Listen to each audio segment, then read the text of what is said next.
Hello students, मैं अंजलि पयाल स्वागत करती हूँ आपका आईसीटी वर्चुअल क्लासरूम देहरादून से। कैसे हैं आप सब लोग? उम्मीद करती हूँ आप सब लोग अच्छे होंगे और अपनी लाइफ में बहुत बेहतर कुछ कर रहे होंगे। आज हम बात कर रहे हैं क्लास 7th के साइंस की, और जैसा कि चैप्टर 3 का रिवीजन हम यहाँ पर कर रहे हैं तो उसी को आगे कंटिन्यू करेंगे। तो प्रश्न उत्तर देखे थे चैप्टर 3 के। फाइबर टू फैब्रिक यानी कि रेशे से और कपड़े वस्त्र तक के निर्माण की प्रक्रिया को समझ रहे हैं कि यानी जो कपड़े हम लोग पहनते हैं सर्दी से बचने के लिए, गर्मी से बचने के लिए, अपने शरीर को सुरक्षित रखने के लिए, वो कपड़ा आ कहाँ से रहा है, ठीक है, वो कपड़ा बन कैसे रहा है, पूरी प्रक्रिया को समझने के लिए तो जो कपड़े की जो इकाई हम कह सकते हैं वो रेशा है, और वो रेशा कहाँ से आ रहा है उसके बारे में बात कर रहे हैं। और मेनली यहाँ पर हम एनिमल फाइबर को लेकर जैसे चल रहे थे, तो यहाँ पर एनिमल फाइबर में जंतुओं के बारे में पता कर रहे हैं कि जंतुओं से किस किस प्रकार का रेशा हमारा निकल रहा है और कौन सा रेशा किस प्रजाति से, किस जानवर की कौन सी प्रजाति से मिल रहा है उसके बारे में समझ रहे थे। ओके, चलिए तो कुछ अति लघु उत्तरीय प्रश्न देखे थे जहां पर name the sources of obtaining fibres, यानी कि रेशों के स्रोत बताने हैं, कौन से स्रोत से आपका रेशा आता है। तो रेशे के दो प्रकार के स्रोत होते हैं, एक प्राकृतिक और एक संश्लेषण किया जाता है। तो प्राकृतिक रेशे को दो कैटेगरी में बांटा जाता है, एक जो पेड़ों से मिलेंगे और दूसरा जो जानवरों से आ रहे हैं। तो पेड़ों से मिलने वाले पादप रेशे और जानवरों से आने वाला जंतु रेशा, ठीक है। तो जानवर और पौधे से हमें रेशा प्राप्त हो रहा है, ठीक है। दूसरा क्वेश्चन था आपका नेम सम वूल यील्डिंग एनिमल्स, यानी ऊन के बताना है कि ऊन कहाँ से, कौन से जानवरों से प्राप्त की जा रही है, उन जानवरों के नाम बताने हैं, ठीक है।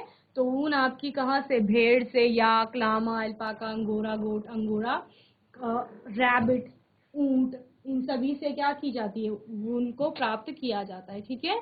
चलिए नेक्स्ट क्वेश्चन था याक की ऊन भारत के किस भाग में प्रचलित है, तो ये लद्दाख क्षेत्र में प्रचलित है। प्रश्न 4 था रामपुर, बुशैर और बखरवाल किस पशु, भेड़ या बकरी की नस्लें हैं, ठीक है। कौन से पशु की, और पशु में आपको बताया गया है क्या यह भेड़ की नस्ल है या फिर यह बकरी की नस्ल है। तो रामपुर बुशैर भेड़ की नस्ल होती है और साथ ही बकरवाल भी। Okay, how do the hair of certain animals help in keeping their bodies warm, शरीर में जो बाल हैं जानवरों की, वो जानवरों के शरीर को बचा रहे हैं, किस प्रकार से क्या कर रहे हैं, सुरक्षित कर रहे हैं और सर्दी से, ठंडी से बचा रहे हैं वो बताना है। तो चूंकि बाल वहां पर कुचालक हैं ऊष्मा के और वो सर्द हवाओं को उनकी त्वचा तक नहीं पहुंचने देते, इस वजह से उनका शरीर क्या हो रहा है, प्रोटेक्टेड फील कर रहा है सर्दी से, ठीक है। Right the name of the animals from which wool of for pashmina shawls is obtained, pashmina shawl जिस ऊन से बनाई जाती है वो ऊन किस जानवर से प्राप्त किया जाता है, तो वो कश्मीरी गोट यानी कि कश्मीरी बकरियों से प्राप्त होता है, ठीक है। प्रश्न 7 था name the goats which are found in Tibet and Ladakh, Tibet और लद्दाख में पाई जाने वाली बकरियों के नाम लिखिए। तो वो अंगोरा बकरियां होती हैं जो तिब्बत और लद्दाख के रीजन में पाई जाती हैं।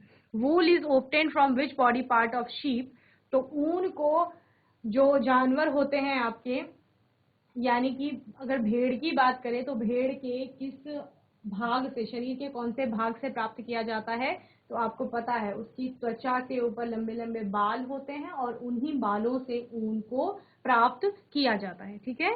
चलिए, और कीटों से प्राप्त होने वाला प्राकृतिक रेशा, तो वो रेशम है जिसको कि रेशम के कीट से प्राप्त किया जाता है। रेशम का कीट कुकून बनाता है जिसमें कि रेशम का धागा बनता है, ओके, और फिर उससे फैब्रिक का निर्माण किया जाता है। In which part of the wool yielding animals llama and alpaca are found, तो ये साउथ अमेरिका के रीजन में पाए जाते हैं, यानी कि दक्षिण अमेरिका में, ओके। चलिए आज के सेशन का पहला प्रश्न है for what purpose rearing of sheep is done, यानी कि भेड़ पालन का उद्देश्य क्या होता है, भेड़ को पाला जाता है तो उसका उद्देश्य क्या है, तो उसका उद्देश्य यही है कि शीप, जब भेड़ बड़ा होगा उसके बाल क्या होंगे, बढ़ेंगे, तो उन बालों से ऊन को प्राप्त किया जाएगा और उस ऊन को क्या किया जाएगा, बेचा जाएगा, उससे आमदनी बढ़ेगी। तो यानी यह एक व्यवसाय के तौर पर लिया जाता है और इसका उद्देश्य यही होता है कि वहां से ऊन प्राप्त करना होता है, क्योंकि भेड़ के बालों से, तो यही उसका उद्देश्य। ओके, तो भेड़ पालन किस उद्देश्य से किया जाता है, तो भेड़ पालने का मुख्य उद्देश्य क्या होता है, ऊन प्राप्त करना होता है। ऊन से फिर फाइबर का निर्माण होगा, फाइबर से फैब्रिक बनेगा, फैब्रिक से फिर अलग अलग टाइप्स की ड्रेसेस बनेंगी और इस तरह से क्या होगा, भेड़ पालने का उद्देश्य पूरा होगा। ठीक है, चलिए प्रश्न का उत्तर नोट करेंगे।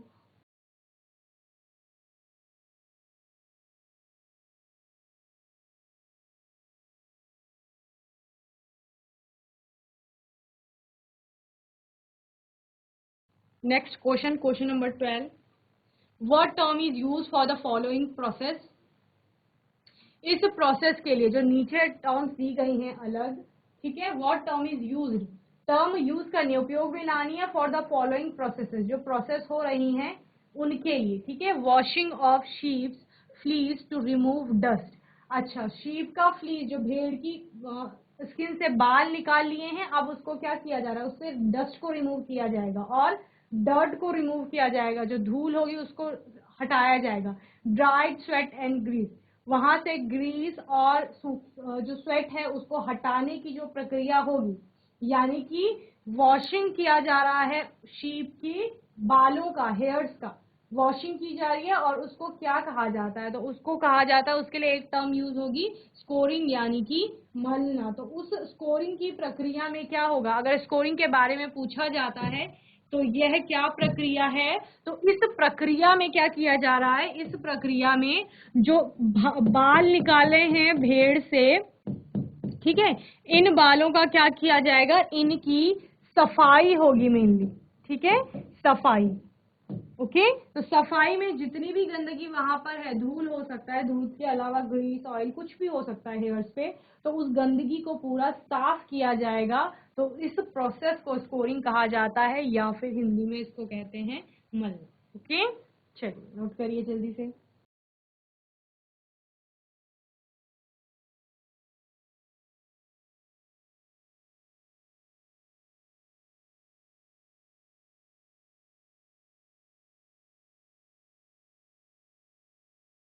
आउट ऑफ स्कोरिंग और sharing, which process comes first in the production of wool from sheep।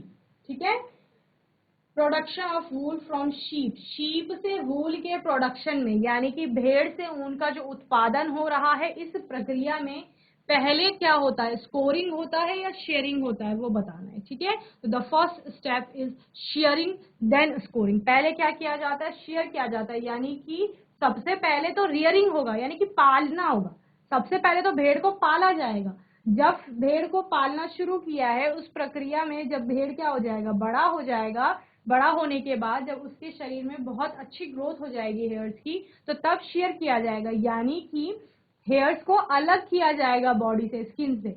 तो वो पार्ट, उसके बाद फिर क्या किया जाएगा, तब स्कोरिंग होगी। ठीक है, तो पहले शेयरिंग किया जाता है, देन स्कोरिंग। ओके, चलिए नोट करिए।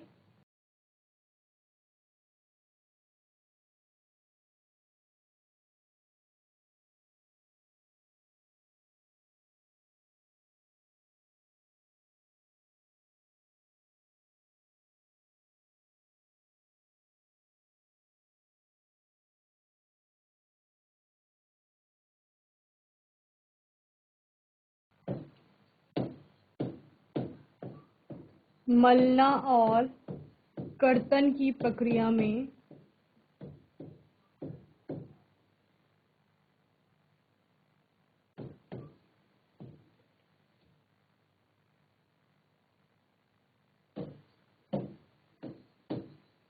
पहले कौन सा चरण आता है, ठीक है, और कब, भेड़ से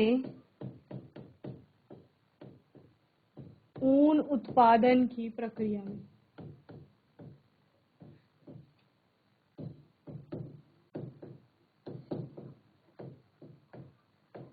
ठीक है, तो मलना हो गया सफाई करना और कर्तन हो गया काटना। तो सिंपली पहले क्या होगा, पहले तो बाल काटे जाएंगे ना, कटिंग होगी पहले, कटिंग के बाद सफाई की जाएगी। ठीक है, तो फर्स्ट स्टेप इज, पहला चरण क्या है, पहला चरण है कर्तन का। ठीक है, और कर्तन के बाद मलने की प्रक्रिया होगी।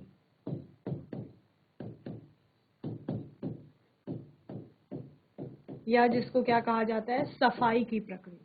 ओके, चलिए प्रश्न नंबर 14, क्वेश्चन नंबर 14 देखते हैं।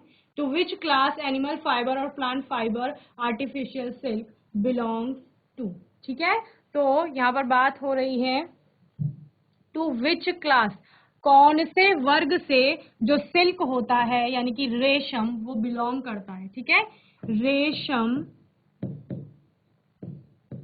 किस वर्ग से संबंधित है।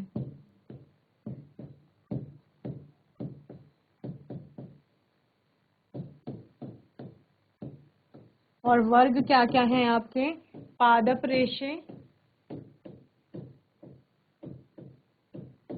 दूसरा जंतु रेशा, और तीसरा संश्लेषित रेशा।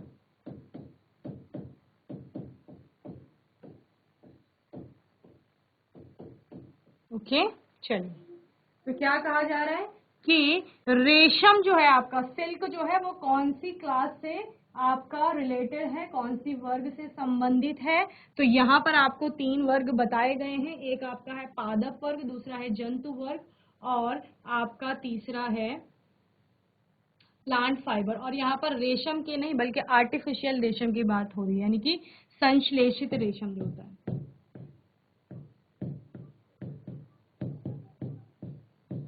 ठीक है, तो संश्लेषित रेशम, आर्टिफिशियल सिल्क किसे कहा जाता है, रेयन को। और रेयन आपका कहाँ से, प्लांट से सिंथेसाइज किया जाता है, तो इट्स अ प्लांट फाइबर। वहीं पर रेशम आपका एनिमल फाइबर के, चूंकि कीट से उसका उत्पादन हो रहा है तो उसको कभी कभी एनिमल फाइबर की कैटेगरी में भी रखा जाता है। ओके, चलिए question number 15, two fibres are made up of proteins, name them. Two fibres are made up of protein, तो ये हमने पहले भी पढ़ा था क्वेश्चन, जहां पर पूछा गया था कि जो एनिमल फाइबर होते हैं उनकी कंपोनेंट्स में क्या आता है, ये पूछा गया था। ठीक है, तो कंपोनेंट में क्या आता है आपका, प्रोटीन आता है। तो यहाँ पर वही पूछा गया है कि प्रोटीन से बनने वाले फाइबर के नाम बताने। तो एनिमल फाइबर आपके प्रोटीन से बने होते हैं, तो एनिमल में आपका क्या आ जाएगा, सिल्क और wool, two fibres which are made up of protein. ठीक है, चलिए प्रश्न क्या हो गया, प्रोटीन से बने 2 रेशों के नाम बताइए।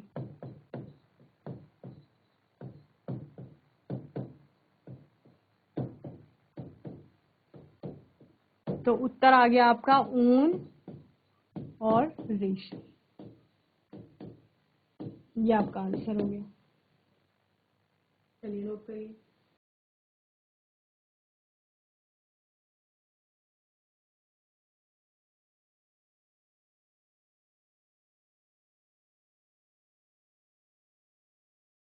चलिए next question, question number 16, name the process of taking out silk fibers from the cocoon for use as silk. Name the process, प्रक्रिया की बात बतानी है। टेकिंग आउट सिल्क फाइबर, जहां पर रेशम का जो रेशा है, सिल्क फाइबर है, उसको कोकून से प्राप्त किया जाएगा। ठीक है, सिल्क की तरह, उस प्रक्रिया का नाम बताना है। तो उस प्रक्रिया का नाम क्या है आपका, the process of taking out threads from the cocoon for use as silk is called reeling the silk। ठीक है, उसको क्या कहा जाता है, रीलिंग कहा जाता है। चलिए नोट करिए।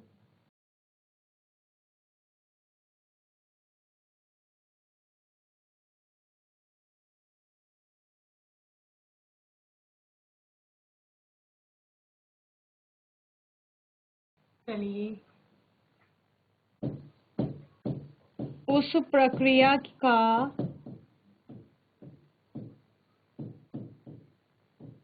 नाम बताइए जिसके द्वारा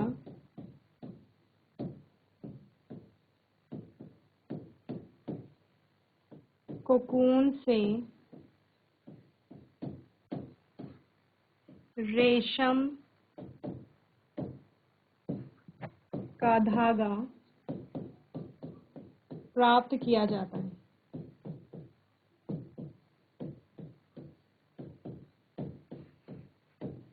तो वो क्या हो गया, वो हो गया रीलिंग, रीलिंग कहा जाता है उसको, ठीक है।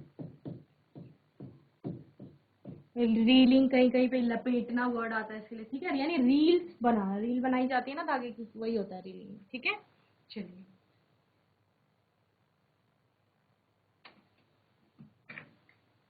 नेक्स्ट क्वेश्चन है 17। Name the stage next to caterpillar in the life cycle of silk moth. जब आप रेशम के कीट की पूरी लाइफ साइकिल देखते हैं, यानी कि जीवन जो का चक्र है उसका वो देखते हैं, वहां पर name the stage next to caterpillar, जब वो कैटरपिलर के रूप में होता है उसके बाद नेक्स्ट स्टेज उसकी क्या होती है वो बतानी है, ठीक है। तो कैटरपिलर जो आपका होता है, कैटरपिलर के बाद जो सेकेंड स्टेज होती है लाइफ साइकिल में, वो प्यूपा कहलाती है, ठीक है। क्या कहलाती है, प्यूपा।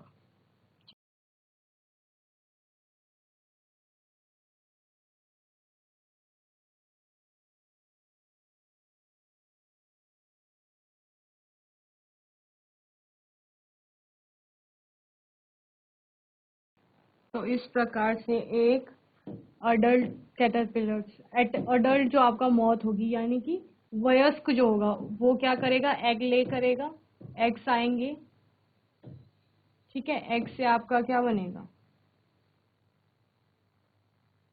प्यूपा बनेगा, कोकून वाली स्टेज जो होती है, और यहाँ से फिर अडल्ट बनेगा। तो यहाँ बीच में क्या आ गया, ये यहाँ पे कैटरपिलर आएगा, एग्स के बाद कैटरपिलर, देन कैटरपिलर के बाद आपका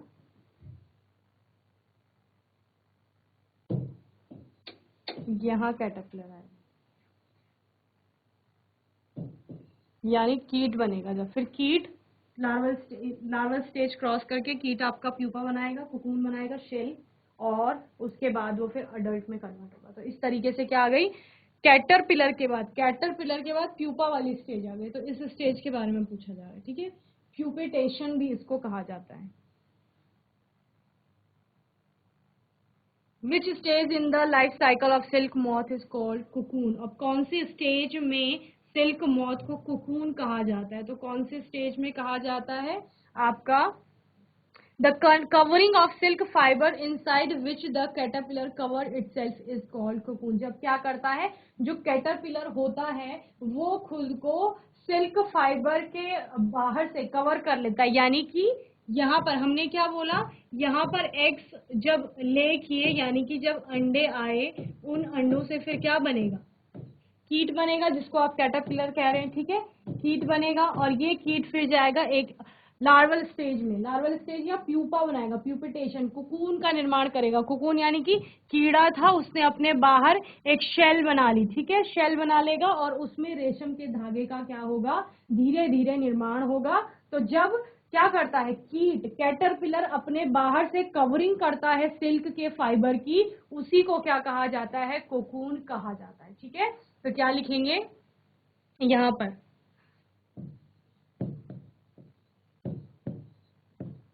कोकून कौन सी अवस्था है, ऐसा अगर प्रश्न आता है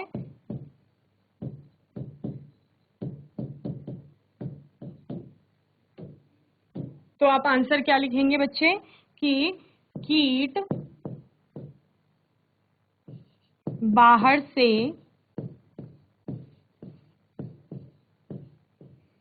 रेशम के धागे का आवरण बना लेता है और इसी अवस्था को क्या कहा जाता है, आपका कुकून कहा जाता है। उस टाइम पर उसको क्या कहा जाएगा, कुकून, ओके। चलिए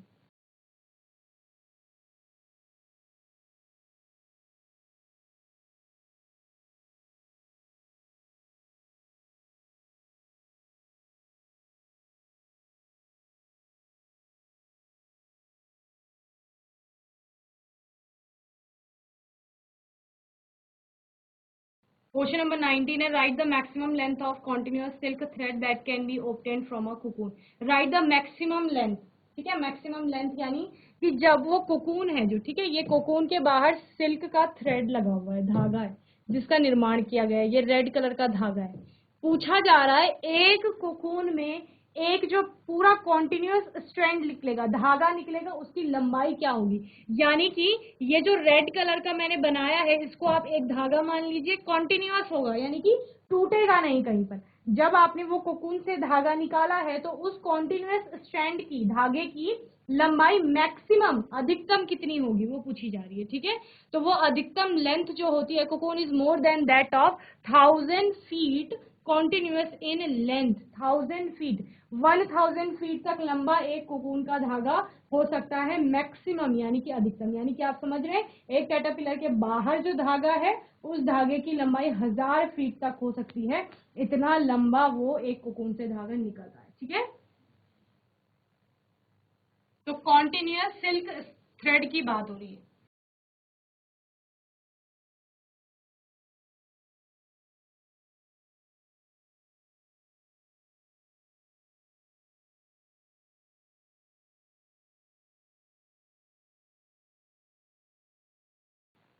चलिए नेक्स्ट क्वेश्चन देखते हैं। प्रश्न संख्या 20, define the term selective breeding. Selective breeding को क्या कहा, से आप क्या समझते हैं वो बताना है। ठीक है, तो सेलेक्टिव ब्रीडिंग किस केस में हो रहा है, जब हम एनिमल्स की बात कर रहे हैं तो वहां पर सेलेक्टिव ब्रीडिंग की जाती है। ठीक है, यानी कि प्रजातियों का सिलेक्शन किया जाता है। The process of breeding of selective parents, यानी कि जनक जो होंगे, पेरेंट्स जो होंगे, उनको सेलेक्ट किया जाएगा। आपको अगर आने वाली जनरेशन में, आने वाली जनरेशन यानी आने वाली पीढ़ी जो होगी जानवर की, आपको ऐसा जानवर चाहिए जिसमें आपको पर्टिकुलर कुछ कुछ गुण चाहिए। ठीक है, तो आप क्या करेंगे, जो जो गुण पेरेंट्स में हैं, ऐसे दो पेरेंट्स लेंगे जिनमें वो गुण विद्यमान है, उनको क्या कराते हैं, उनका क्रॉस कराएंगे, और देन उनसे जो ऑफ स्प्रिंग आएंगे, यानी उनसे जो उनकी पीढ़ी आएगी, उसमें वो गुण विद्यमान होंगे, तो इसको सेलेक्टिव ब्रीडिंग कहा जाता है। ठीक है, the process of breeding of selective parents, यानी कि पेरेंट्स को सेलेक्ट कर लिया है, जनक सेलेक्ट कर लिए हैं आपने, पेरेंट्स सेलेक्ट कर लिए हैं पर्टिकुलरली, तो उन दोनों के जो बच्चे होंगे आने वाली जनरेशन में, उनमें अपने पेरेंट्स के ही गुण विद्यमान होते हैं। ठीक है, तो उनमें वो गुण पहले से होने चाहिए जो आपको चाहिए। ठीक है, अब गुण क्या हो सकता है, सपोज आपको हेयर सॉफ्ट चाहिए, आपको बाल, जो बाल होंगे उनके, या फाइबर क्या चाहिए, कोमल चाहिए आपको, तो आप क्या करोगे, एक पेरेंट ऐसा लोगे कि जिसके बाल कोमल है। ठीक है, या फिर और अच्छे बालों की क्वालिटी चाहिए तो दूसरा पेरेंट ऐसे लेंगे कि और अच्छे बालों की क्वालिटी उसमें हो। तो जब दोनों के जो बच्चे होंगे तो उनमें वो गुण विद्यमान होंगे, यानी उनके जो बाल होंगे फिर वो कोमल भी होंगे और अच्छी क्वालिटी के भी होंगे। ओके, समझ गए। So selective parents for obtaining special characters in their offspring such as soft underhair in sheep is termed as selective breeding, यानी कि जनकों का चयन किया गया है, जैसे गुण आपको आने वाली पीढ़ी में चाहिए उसके आधार पर जनकों का चयन हुआ है, और चयन के पश्चात जब पीढ़ी में नए जब बच्चे आएंगे तो उनमें वो अपने पेरेंट्स के गुण विद्यमान होंगे। इसी को सेलेक्टिव ब्रीडिंग कहा जाता है, क्योंकि आपने यहाँ पर चयन किया है पेरेंट्स का। ठीक है, चयन करने के पश्चात ही आपको जो नई ऑफस्प्रिंग आए हैं वो उस गुणों के मिले हैं। ओके, तो इसको सेलेक्टिव ब्रीडिंग कहा जाता है। चलिए नोट करेंगे जल्दी से।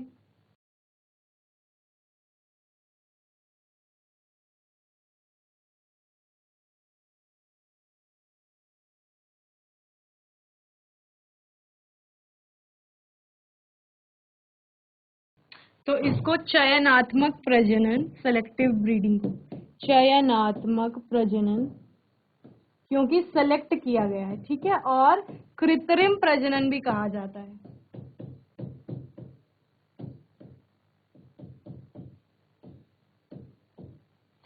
इसमें प्रायः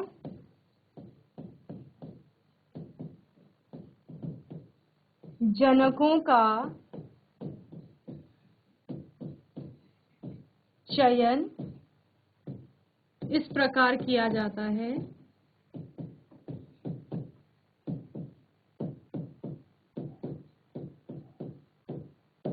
कि उनकी संतान में वह गुण विद्यमान हो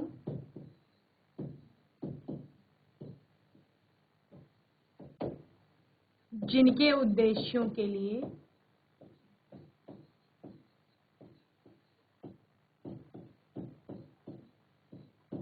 या उद्देश्यों की पूर्ति के लिए चयन किया गया। समझ रहे हैं? चयन किसका किया है? पेरेंट्स का किया गया है, ठीक है। और चयन क्यों किया गया है? चयनात्मक प्रजनन या कृत्रिम प्रजनन, इसमें प्रायः क्या होता है? जनकों का चयन इस प्रकार किया जाएगा, यानी पेरेंट्स को सेलेक्ट किया जा रहा है, इस प्रकार किया जाता है कि उनकी जो संतान होगी, ठीक है, संतान में वह गुण विद्यमान हो। कौन से गुण विद्यमान हो? जो हमने चयन के लिए या चयन की जो हमने उद्देश्य है हमारे, ठीक है, उनकी पूर्ति के लिए चयन किया है। इससे क्या समझते हैं? यानी कि हमारा उद्देश्य था, सपोज कि हमें बहुत कोमल फाइबर चाहिए वूल का, ऊन का, ठीक है, तो हमने एक भेड़ ऐसी ली कि जिसके बाल बहुत कोमल थे, और दूसरा हमें क्वालिटी बहुत अच्छी चाहिए, तो दूसरी भेड़ हम ऐसी लेंगे कि जिसके बालों की क्वालिटी बहुत अच्छी होगी, ठीक है। तो नर भेड़ आपने ऐसी ले ली, सपोज कि जिसके जो मेल होगा वो ऐसे ले लिया कि जिसके बाल बहुत कोमल थे, और फीमेल आपने ऐसी ले ली, मादा ऐसी ले ली कि जिसके बालों की क्वालिटी बहुत अच्छी थी। तो दोनों में फिर आपने क्या कराया? दोनों की जो पहली जो संतान होगी, ऑफस्प्रिंग होंगे, बच्चे होंगे, तो उनमें दोनों के ही गुण विद्यमान होंगे। तो जो आने वाली संतानें हैं उनके बाल कोमल भी होंगे, क्योंकि उनके पेरेंट में जो मेल है उसके बाल कोमल थे, और उनके बालों की क्वालिटी भी अच्छी होगी। क्यों? क्योंकि फीमेल में वो क्वालिटी विद्यमान थी। तो इन उद्देश्यों की पूर्ति के लिए ही हमने चयन किया है, ये सेलेक्टिव ब्रीडिंग कहती है। ओके, चलिए नोट करेंगे।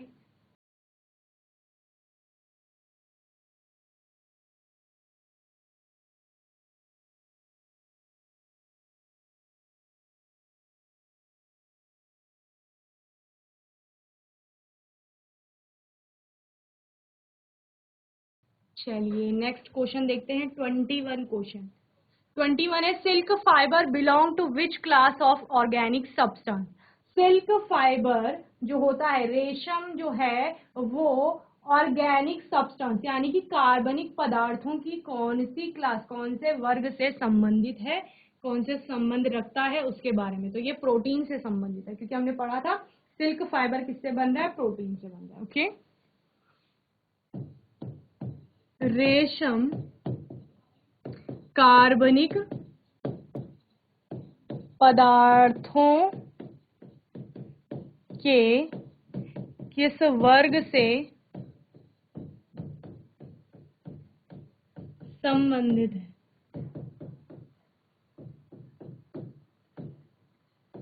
ओके, तो किस वर्ग से संबंधित है? प्रोटीन से, क्योंकि प्रोटीन का बना हुआ है। ओके, नेक्स्ट क्वेश्चन है, in the life history of silk moth as egg, larva, pupa, silk moth, which actually make the silk fiber. तो कौन सी स्टेज आपकी सिल्क फाइबर बनाती है? लार्वल स्टेज के बाद आपका क्या बनता है? सिल्क फाइबर बनता है। The larva of or caterpillar of a silk moth makes the silk fiber. ठीक है, कैटरपिलर क्या करता है? अपने बाहर शेल का निर्माण कर देता है, प्यूपा जिसके बाद बनेगा। ठीक है, चलिए नोट करेंगे।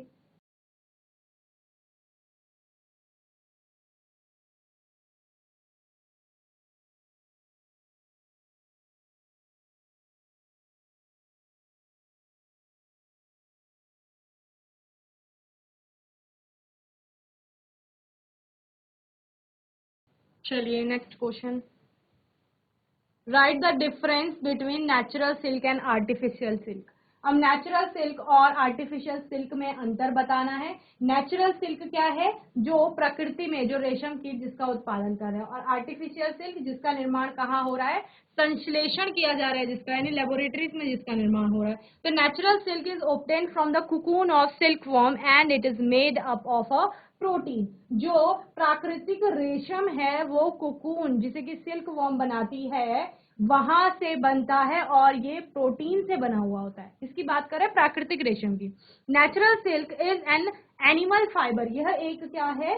जंतु रेशा है। ठीक है, whereas artificial silk is obtain from wood pulp. जबकि आर्टिफिशियल सिल्क को, मैंने आपको एक क्वेश्चन आया था जब आर्टिफिशियल सिल्क के बारे में पूछा जा रहा था, तो वो एक प्लांट फाइबर है। क्यों? क्योंकि उसको वुड पल्प से बनाया जाता है। ठीक है, and it is made up of modified plant materials cellulose, और इसको मॉडिफाइड प्लांट मटेरियल सेल्यूलोज से बनाया जाता है. If we perform the burning test then natural silk fiber burns giving a smell of burning hair.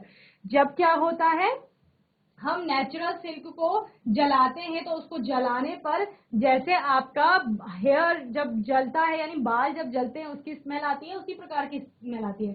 जबकि artificial जो silk जलता है वो किसकी स्मेल देता है, जैसे कि पेपर जलने पर स्मेल आएगी. ठीक है, तो पेपर भी कहाँ से मिलता है, सेल्यूलोज आपका पेड़ों से आ रहा है, और वहीं पर आर्टिफिशियल सिल्क भी कहाँ से आ रही है, पेड़ों से आ रही है, उसमें भी सेल्यूलोज है.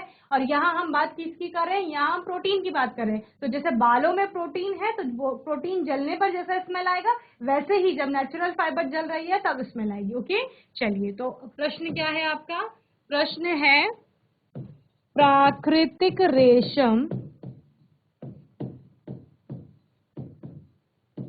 व दूसरा क्या है आपका, संश्लेषित रेशम या कृत्रिम रेशम जिसे कहा जाता है.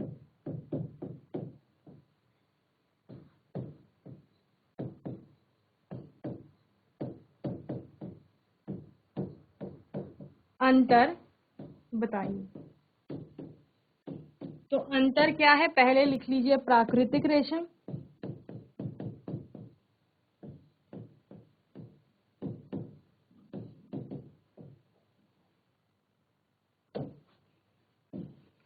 ये क्या है, रेशम के कीट से प्राप्त होता है.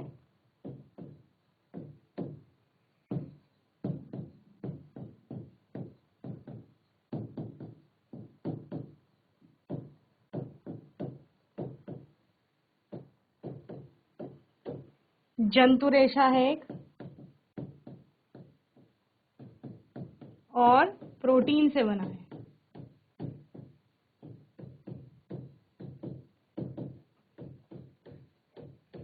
और क्या होगा, जलने पर बालों के जलने के समान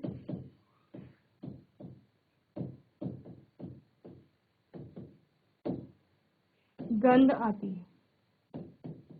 ओके, और दूसरा क्या है आपका, दूसरा है संश्लेषित रेशम.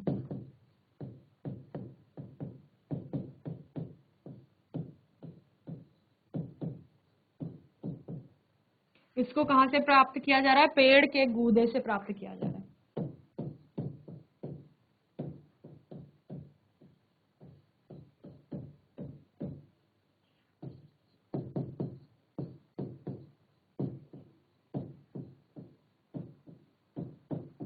और पेड़ के गूदे से प्राप्त किया जा रहा है तो कैसा हो गया, पादप रेशा.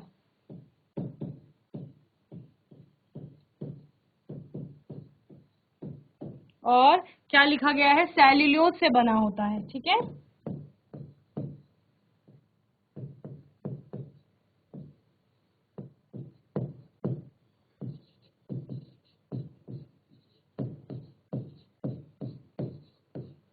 ठीक है. जलने पर क्या देगा, कागज के जलने के समान